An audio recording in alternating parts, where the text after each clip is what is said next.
We're reading tonight from Mark chapter 5, verses 1 to 20. So if you have your Bible, please turn with me to Mark 5, 1 to 20. They went across the lake to the region of the Gerasenes. Where Jesus got out of the boat, a man with an evil spirit came from the tombs to meet him. This man lived in the tombs, and no one could bind him anymore, not even with a chain, for he had often been chained hand and foot. But he tore the chains apart and broke the irons on his feet. No one was strong enough to subdue him. Night and day among the tombs and in the hills he would cry out and cut himself with stones. When he saw Jesus from a distance, he ran and fell on his knees in front of him. He shouted at the top of his voice, "What do you want with me, Jesus, Son of the Most High God? Swear to God that you won't torture me."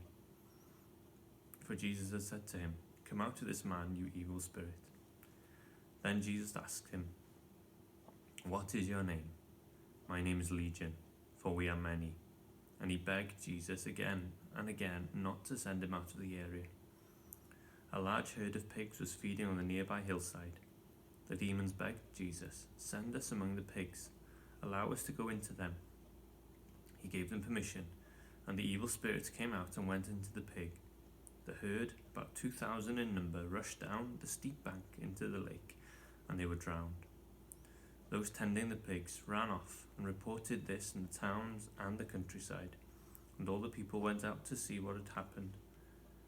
When they came to Jesus, they saw the man who had been possessed by the legion of demons sitting there, dressed in his right mind, and they were afraid. Those who had seen it told the people what had happened to the demon-possessed man, and told about the pigs as well. Then the people began to plead with Jesus to leave the region. As Jesus was getting into the boat, the man who had been demon-possessed begged to go with him. Jesus did not let him go, but said, "Go home to your family and tell them how much the Lord has done for you, and how he has had mercy on you." So the man went away and began to tell in the Decapolis of how much Jesus had done for him, and all the people were amazed. Let's pray together.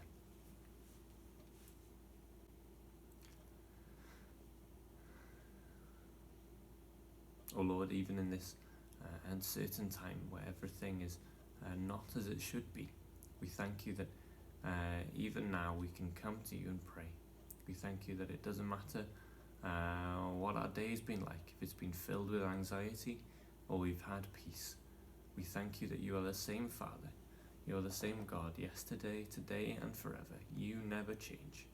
And so we can come to you and climb up onto your lap and cry, "Abba, Father." We thank you, Lord God, that you are not only willing and tolerate us, but you love and eagerly desire for us to come to you and cast all our burdens onto you. For you are strong enough to carry them. You are able to keep us from falling. You are able to hold us fast until the day of salvation. And so, Lord, we entrust ourselves to you, our bodies, our health, our well-being, our minds, Lord God, and our souls, Lord God. That is the most important thing that we can give to you, because it is the only way that we can have eternal life. Not by any measure, not by any achievement, not by obeying any rules or regulations, but by trusting in the name of Jesus Christ, accepting his sacrifice and being accepted as part of your family. Lord God, we thank you that that truth cannot be shaken. Though governments, though economies, though nations can be shaken, though people trust in horses and chariots, though people trust in governments and in plans and in contingencies, we trust in the name of the Lord. If the watchman is on the tower, without the Lord he watches in vain. If the builder builds the building, without the Lord he is building in vain. And Lord God, we don't want to build, we don't want to live our lives in vain. We want to live our lives for the glory of God. For everything that we do, we pray that you would fill us with the Holy Spirit. We pray for those who are lonely and sick, Lord God, those who are old and unable to leave their homes, even in our churches, Lord God, before any of this virus came about. We pray, Lord God, that you would comfort them, that you would draw near to them in this extended and increased period of tightening of the doors, closing of the doors, battening down the hatches. We pray that you would be ever present with them, that your presence would become more and more real to them. We pray, Lord God, as we commune with you, as we read our Bibles, as we have more opportunity to rest and to think and to read, Lord God, we pray that this pace of life, this slower pace of life, where we are forced maybe to stay indoors in our houses more often, we pray that we would use this time wisely, not to fret, not to worry, not to waste it in mindful or worthless tasks. As Paul tells Timothy, physical training is of some value, but train yourself for godliness, which holds value in this life and in the life to come. Lord God, let us have that mind in us, that we would seek first your kingdom and your righteousness, and believe that everything else will be entrusted to you, that you would give us our daily bread, you would give us the water that we need, you would give us the clothes that we need, and in this period of uncertainty, you would give us this health that we need. And Lord God, if it is your will, we ask and we would desire to say, like Paul says, to live as Christ and to die as gain. We pray that in everything that we do, it would be for your glory, for your kingdom. Prepare us for your work, prepare us for everything that you have to come.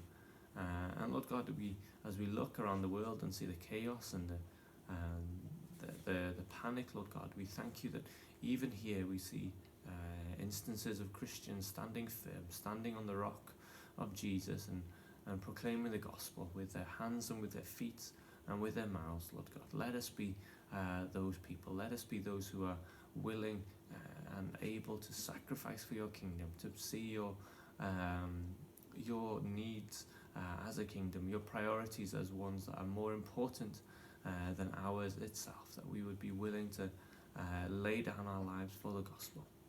We ask this and everything else in the holy name of Jesus Christ. Amen.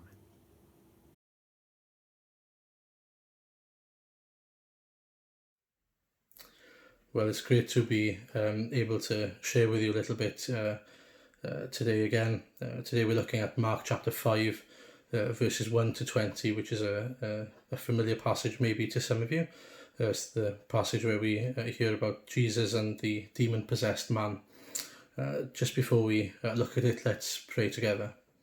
Lord, we thank you for this opportunity now to come together to listen to your word and to respond. We thank you that you are a living God who speaks to us. We pray now that you would indeed speak to us, Father. Speak to me, speak to us personally, and deal with us according to our needs. Make us more like Jesus. Help us to love you more and to see more of you for your name's sake. Amen. Okay, so today we're going to be asking the question in this passage, what do we see?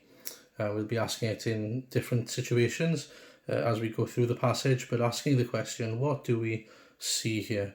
And what's going on and what difference does that make?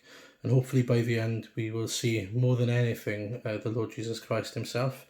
And by looking at him, we will love him more, we will trust in him even more, and we will want to be more like him.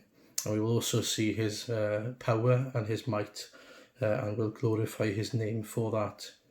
Because the temptation today is for us to actually focus on what's going on around us. I'm sure that most of our conversations revolve around the coronavirus, the issues that are going on in the world because of it, and it can stifle us, it can leave us in a place where we feel bitter perhaps, or angry, and feel a sense of injustice even. But I just want to point out that as Christians, we don't need to fear, and we shouldn't feel like that. We should feel thankful to God for his sovereignty, for his power, and for his blessing on our lives. And we have so many things that we can thank God for. There are so many ways in which he blesses us even today. And one of the blessings are that we can do things like this, to share the word with people, and to be encouraged and fed by the Lord himself. And so, as I said, we'll be looking then at this passage and asking the questions, what do we see? So the first one, what do we see? Well, we see firstly the condition of this man. It says in verse 2 onwards, a man with an impure spirit came from the tombs to meet him. This man lived in the tombs, and no one could bind him any more, not even with a chain. For he had often been chained hand and foot, but he tore the chains apart and broke the irons on his feet. No one was strong enough to subdue him.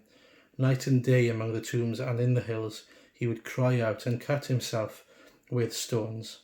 Now, as you read that description of this man, I wonder what you think. Well, the first thing that comes to my mind is what a sad situation to be in, what a sad condition to be in, what a seemingly hopeless condition to be in. He was alone, he was out of control, he couldn't even be controlled, and he was crying out, he was cutting himself. It seemed, I'm sure to most people there, that all hope was lost for this man. I mean, he was left with the dead. That's where he lived, left in a real sense of isolation from the real world. And the reason for that, well, he is possessed by this impure spirit. And it teaches us and it reminds us that there are demonic powers in this world. Satan is at work in such a way, and he can destroy the lives of these people and of anyone. We see in this case that he'd left this man looking like a real lost cause. He was hurting himself, he wasn't able to be constrained, he was like an animal. And it's such a sad situation to be in and a scary situation. And although we don't fully understand, I don't fully understand demonic powers and the powers of Satan, but what we can do is learn from it and heed the warnings from this passage that Satan is at work. Satan is working and has power over certain things as well, but thankfully it's power that is not above God but under God. And although maybe we're not possessed by demons ourselves, especially if you're sat there on a sofa fully dressed, as I hope you are, and watching this today, it doesn't mean that Satan doesn't have any effect on us or any power over us. This is what Paul says when he's speaking to the Ephesians in Ephesians 2. As for you, you were dead in your transgressions and sins, in which you used to live when you followed the ways of this world and of the ruler of the kingdom of the air, the spirit who is now at work in those who are disobedient. And so it teaches us there that although maybe we're not possessed by the impure spirit or demonic powers like this man was, we are still under the earthly lordship of Satan. If we don't belong to Christ, if we haven't been freed, we are bound to our sin and to Satan unless we are bound to Christ and we are freed from Satan. And the only way that can happen is by turning to the Lord Jesus. It's the only way to be freed from our sin. And that's a sobering reality for someone who might think to themselves, oh, I'm nothing like this man who is possessed by an impure spirit. But Alistair Begg says this in speaking about this passage, this man is not as far removed from us as we may think. And I think he's got a point.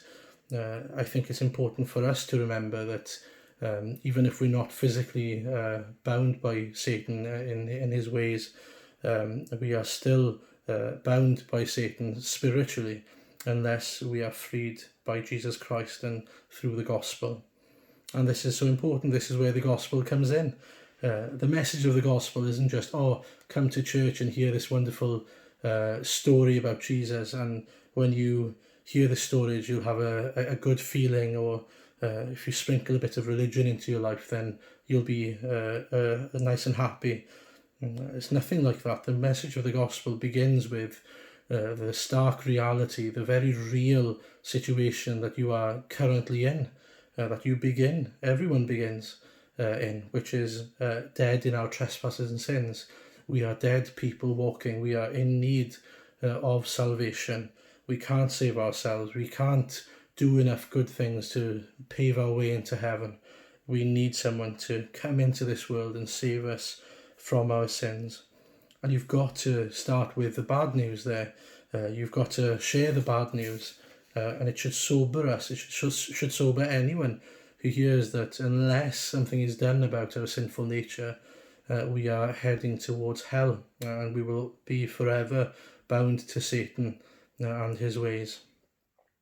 And we will face judgment because of that. Now, this is the tough news that we are called to share with those around us. And you might be thinking, well, why do we have to say it? Why do we have to tell people about this condition? Why is it so important that this man understands his condition? Well, the reason why, firstly, then, is because it's true. The reason people need to hear that they're a sinner, the reason why you need to know that you're a sinner, is because it's true. And unless you realise it, you'll be forever living a lie thinking that you're okay, that there's nothing that you need to do, that everything is fine, you're not that bad. But it's not the case. Jesus doesn't say that. He says that you need to be forgiven your sins and to turn to Jesus and give your life to him. Secondly, if someone doesn't tell you, if we don't tell people that they are sinners, that they are in need of a saviour, how will they know? How will they know that they are a sinner? How will they hear that there is a saviour who's come to save them from something? What has Jesus, as our saviour, saved us from? I want to encourage you to share your testimony with those people who live around you. It might be more difficult today, but in these days, but it's not impossible to share with people how God has saved you from something so much worse than the coronavirus, and how they are able to save them as well. So please consider, do you care for people? Do you love your neighbours, your friends, your co-workers, whoever is in your life enough to be able to share the gospel with them in its entirety? The gospel without watering it down, without leaving out the hard bits, but with explaining the truth to people in love, not in a sense in which you want to condemn them or judge them, but in order for them to understand their condition, but in order for them then to understand that there is a saviour, that there is one who has come to meet those needs that we have, our need for a saviour and for salvation and for the forgiveness of our sins. So that's the first point then. We see the condition of this man. Secondly, what do we see? Well, we see the power of Christ. It's one of my favourite parts of the Gospels as I think of Jesus' ministry on earth. And I think the reason why is when we are faced with something like demonic powers or something that we don't understand, it can be scary, you can be petrified by such things. But this man, when he was possessed by demons, even when the demons and when he sees Jesus, he can do nothing but fall at his feet. He can do nothing but beg for the Lord Jesus to show mercy on him. And these are the impure spirits even that are in him as well. It says in verse 7 then, and crying out with a loud voice, he said, what do you want with me, Jesus, Son of the Most High God? In God, don't torture me. He was petrified of Jesus. He knew exactly who the Lord Jesus was, the Son of the Most High God. He knew him by name. He saw his glory and he saw his power, and he was petrified by it. And he was asking the Lord Jesus not to torture him. It tells us that he was even aware of the fact that he deserved torturing, that he deserved to die. And yet he was asking that he wouldn't do that.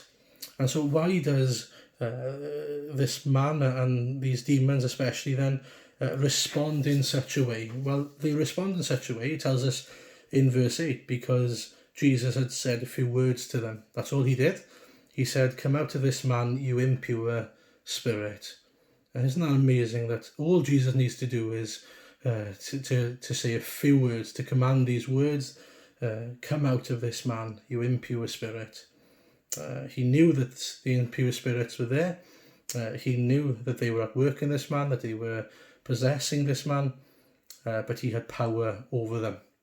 And so we don't need to be scared about these impure spirits. We don't even need to be scared about the work of Satan, because we have one on our side, or whose side we are on, who is so much greater, who the impure spirit are petrified of. And so Jesus reveals himself to be completely in control of the situation.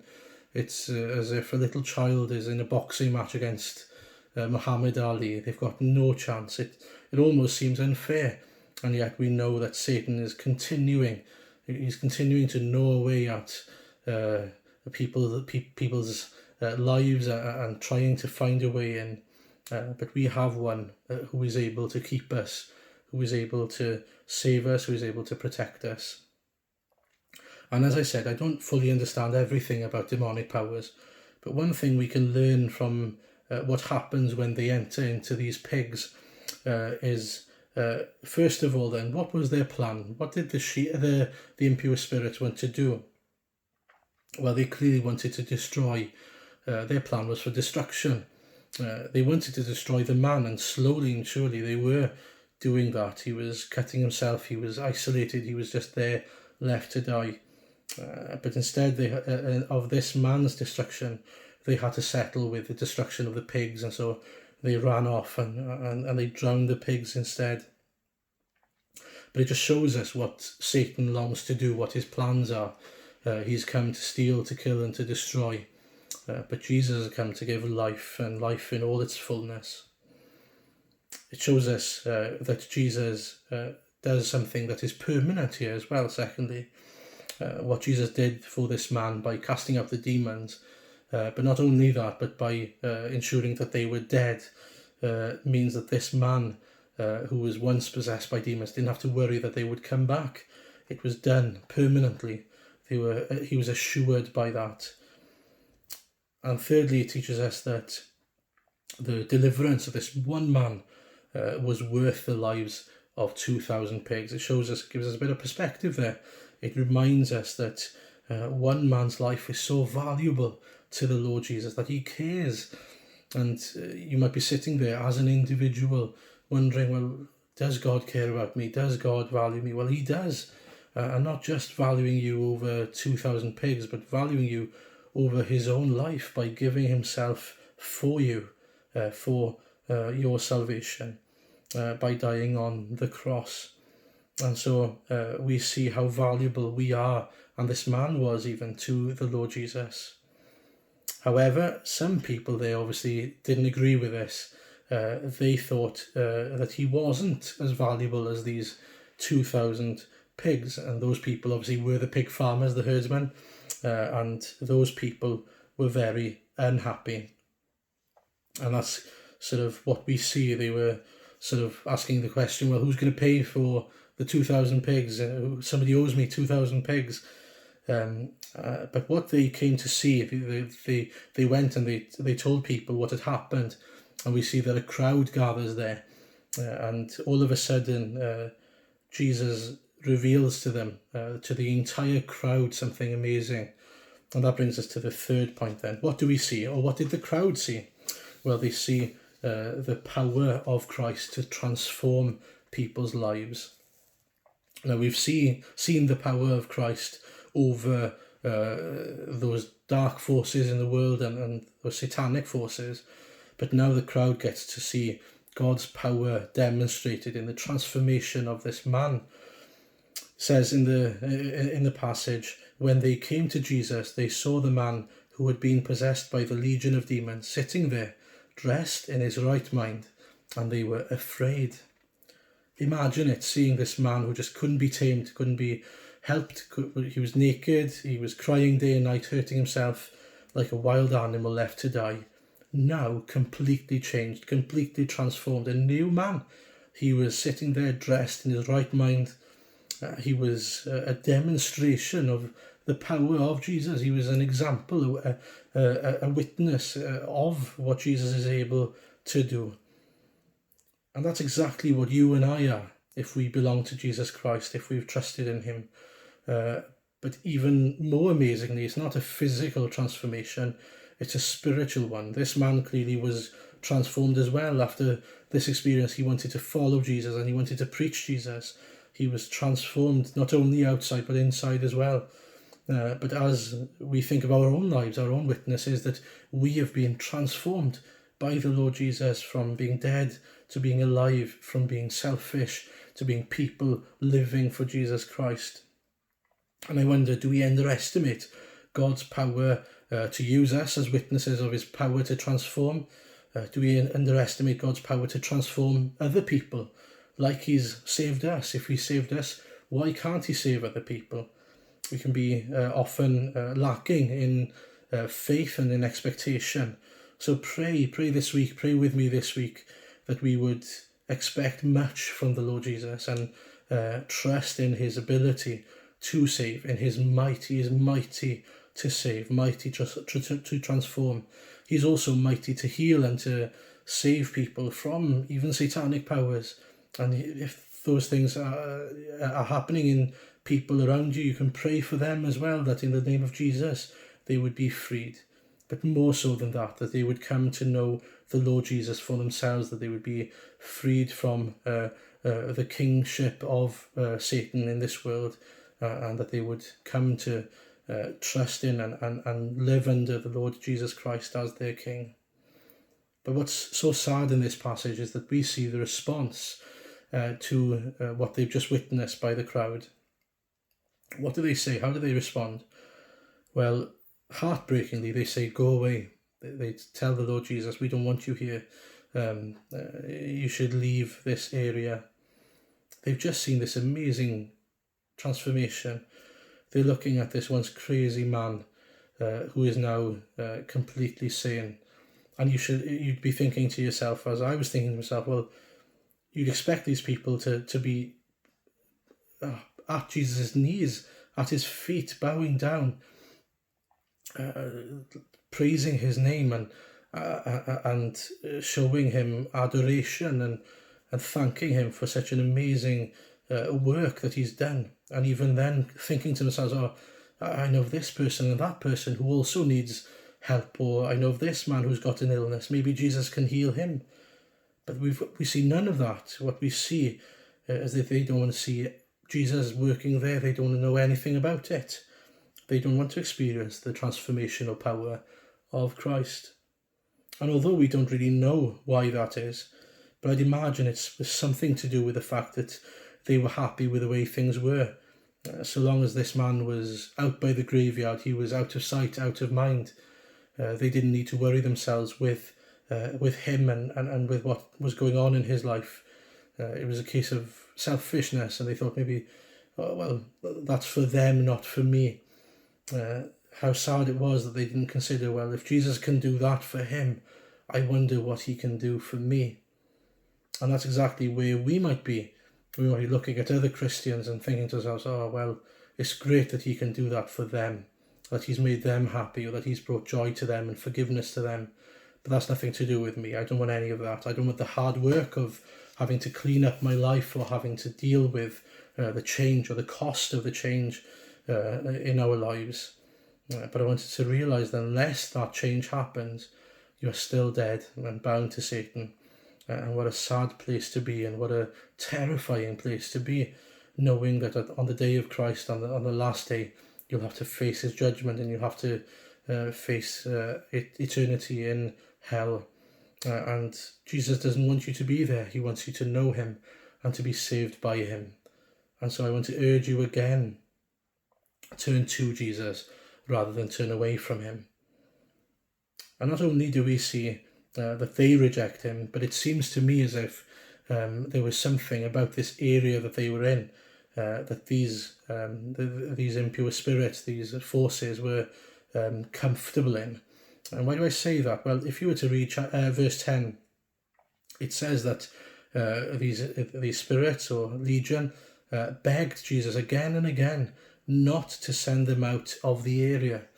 Now, it's interesting to me that he's begging, first of all, but also begging again and again for Jesus not to send him, not only out of this man, but out of the area. What was so special about the area? Well, I can only imagine that they were seeing great results in terms of, or great success in terms of people being influenced by Satan, being possessed by Satan. They were clearly thinking, well, this is my patch, this is my area. But Jesus comes and he claims this man and he claims this area. He claims this soul for himself. And I think when we consider that, we need to be considering our own areas, our own lives, our own households, and praying, well, Lord, claim this area for yourself, for the Lord Jesus, for his name. We need to be praying that we would see his power at work here, rather than the power of Satan or the dominion of Satan on this earth. Let's begin by praying for our neighbourhoods and our friends, our families who live around us, praying that this would be where the Lord is accepted, not rejected. And finally then, what do we see in this man as he's being transformed? Well, we see a command, go and tell. It says in verse 18 onwards to verse 20, as Jesus was getting into the boat, the man who had been demon-possessed begged to go with him. Clearly he wanted to be with Jesus now, not apart from him. He wanted to follow Jesus with all his life. And what's going on with verse 19? Jesus did not let him, but said, go home to your own people and tell them how much the Lord has done for you and how he has had mercy on you. So the man went away and began to tell in the Decapolis how much Jesus had done for him, and all the people were amazed. This man was set free, but set free for what purpose? Not only to now be a follower of Christ and a believer himself, but also to be a banner, a witness, living proof of the power of Jesus to transform and to save, and of the mercy of Jesus. He didn't deserve it. He didn't deserve any of it, but Jesus was merciful, and Jesus says that. He goes away and tells people how much Jesus had done for him. And I wonder then what Jesus has done for you. I wonder how he's been merciful to you. But I also wonder who you've told about that, how you ever shared with people about the mercy of Christ in your own lives. I want to encourage you. We live in tougher situations in terms of being a witness, perhaps, of this today. And so we need to be creative, we need to be imaginative about how we share this, but it still needs to be shared. It's still our responsibility and our great privilege to tell people how Jesus has transformed our lives and how he's been merciful to us. In the other account of this, the parallel account in Luke chapter 8, this is the verse in verse 39. Return home and tell how much God has done for you. So the man went away and told all over town how much Jesus had done for him. And so he was going to the Decapolis, he was going all over town, he was going home. In other words, he was going everywhere. There was no stopping him. He wanted everyone to know what Jesus offers, who Jesus was. Not only did he come to understand that Jesus is able to save and heal, but he came to understand that Jesus was the Son of the Most High God, as even the demonic powers expressed themselves, or the demonic spirits. And so he'd come to understand who Jesus was and what he was able to do for him. The question is then, are we going to do the same? Are we going? Are we telling? And how can we do that? Consider this week then how you might be able to do that, whether you can write to people, whether you can phone people up, whether you can even post messages or videos online sharing your testimony. You are living proof of the power of Jesus and his ability, his might to save. And finally then, to finish at the end, I want to remind us, if you were to have a sort of a bird's eye view of the book of Mark, especially from the beginning then, what's Mark trying to do? Well, he's trying to explain to us who Jesus is and how mighty he is, how he has authority over all of creation, how he is, if we were to go back right to chapter 2, as we heard a few weeks ago, the paralysed man who was dropped down from the ceiling.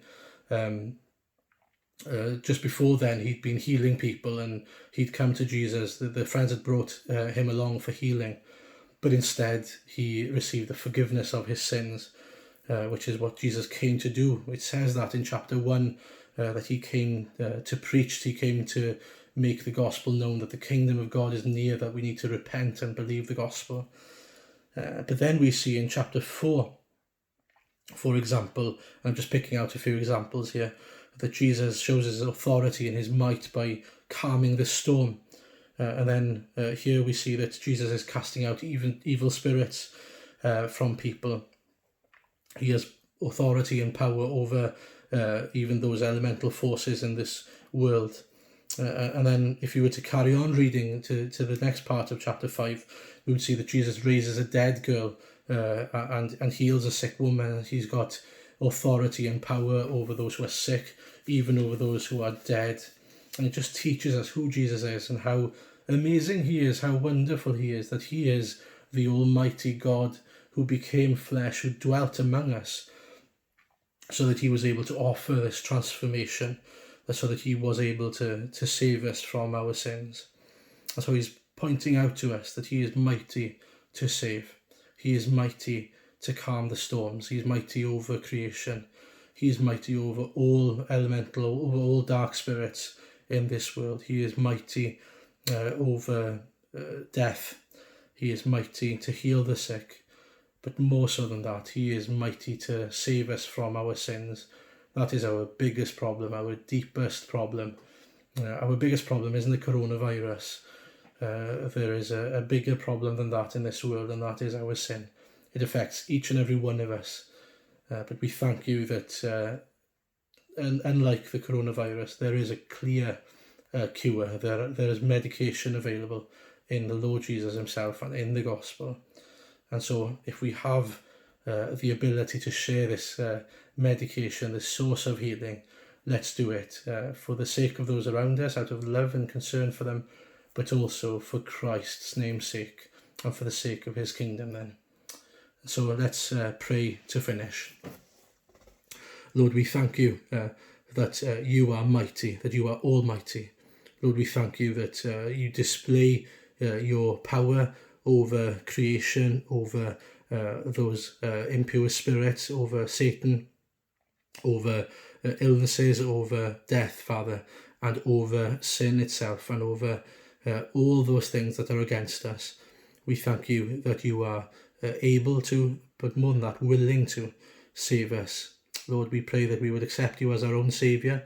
If we haven't done so, that we would turn to you, confess our sins, and give our lives to you. Lord, we pray that you would help us to understand who you are, that you are the Son of the Most High God. And we thank you for revealing that to us through your word and by your Spirit. We pray that you would continue now to challenge us to go and tell those who are around us in darkness, those who are seemingly without hope. All hope might be lost as we might look at them. But we know, Father, that no one is beyond your reach, not even this man. So if you can save this man who was completely possessed, who was like an animal, you can save my friends, my neighbours, my family. You can save all those who are in need of salvation. And Father, we pray then that you might move by your Spirit and use us for your glory, we pray, for your name's sake. Amen.